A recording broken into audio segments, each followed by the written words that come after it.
गुरुजी कैसे हैं आप? बिल्कुल ठीक है बेटा, आप सुनाएं। मैं भी ठीक हूँ गुरुजी, थैंक यू। गुरुजी मेरी रिसेंटली मैरिज हुई है और मेरे हस्बैंड भी मेरे साथ ही आए हैं। सो मेरा क्वेश्चन इससे ही रिलेटेड है कि एक हैप्पी रिलेशनशिप के पीछे क्या सीक्रेट है। जैसे कहा जाता है कि 4 दिन की चांदनी फिर अंधेरी रात।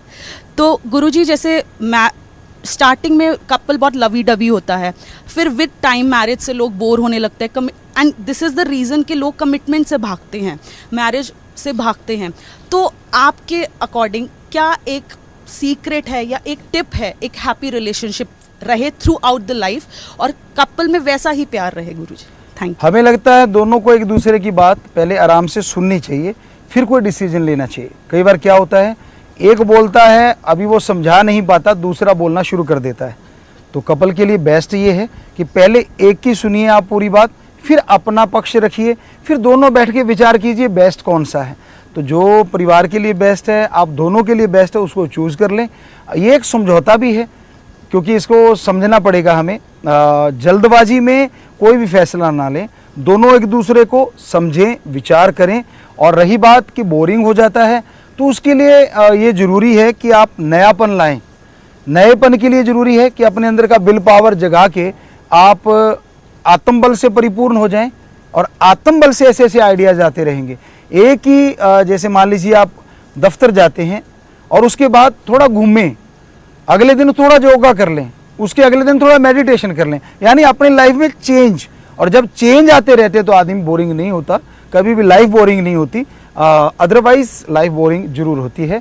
तो चेंज, स्वस्थ चेंज लाएं, उससे आपका माइंड फ्रेश रहेगा और जो आपके संबंध हैं उन पे असर नहीं आएगा गलत। थैंक यू गुरुजी, बहुत अच्छा आशीर्वाद, थैंक यू। नमस्कार गुरुजी। गुरुजी आजकल लड़कियां काफ़ी टैलेंटेड हैं और वो हर फील्ड में लड़कों के मुकाबले बहुत अच्छा कमा लेती हैं। तो क्या यही कारण है गुरुजी कि तलाक का परसेंटेज बहुत बढ़ गया है? ये कारण भी हो सकता है, लेकिन हमें जो लगता है तलाक का कारण कि एक दूसरे पे पहले जो होता है शादी से पहले बहुत ज़्यादा फेथ हो जाता है और एक दूसरे से बहुत ज़्यादा खुल जाते हैं, लेकिन जब वो बंधनों में बंध जाते हैं तब जाके असलियत का सामना होता है। कि उन बंधनों में रह के जब परिवारों के साथ विचरना पड़ता है तब पता चलता है कि लाइफ क्या है। पहले दोनों पर्सनल लाइफ जीते हैं और जब वो लाइफ परिवार से जुड़ती है उस समय काफ़ी चेंजेस आते हैं। वो चीज़ नहीं रहती कि आप सिर्फ दोनों ही हैं, तो पूरे परिवार को साथ लेके चलना पड़ता है। ये भी एक कारण है। पहले क्या होता था कि जो शादियां होती थी वो इस तरह से की जाती थी कि परिवार वाले चुनते थे और फिर शादियां होती थी, तो उसमें विचारों का मिलना आसान सा इसलिए हो जाता था कि आप नए हैं दोनों एक दूसरे के लिए। तो नया आदमी झिझकता है हर बात करने, धीरे धीरे खुलते खुलते उसमें काफ़ी टाइम निकल जाता है। उसमें फिर मैच्योरिटी आ जाती है दोनों रिश्तों में कि भाई हाँ हमें इस तरह से रहना है। लेकिन आपने पहले ही मैच्योरिटी ले आए कि अभी परिवारों से तो मिले ही नहीं, उनके साथ तो बिछड़े नहीं, तो आपस में मैच्योरिटी हो गई। लेकिन जब वो परिवार एंटर करते हैं तो चेंजेज आने शुरू हो जाते हैं कि ये इस समय तो आपने ये बोला था, अब ये बोला है। वो माँ का बोले कि ना बोले, बाप का पक्ष ले के ना ले, वो बेचारा सोचता है और आप भी सोचती हैं कि मैं अपने माँ बाप का पक्ष लूँ कि ना लूँ। और इसी तरह से इसी उलझन में फिर वो ब्रेकअप हो जाते हैं, झगड़े हो जाते हैं।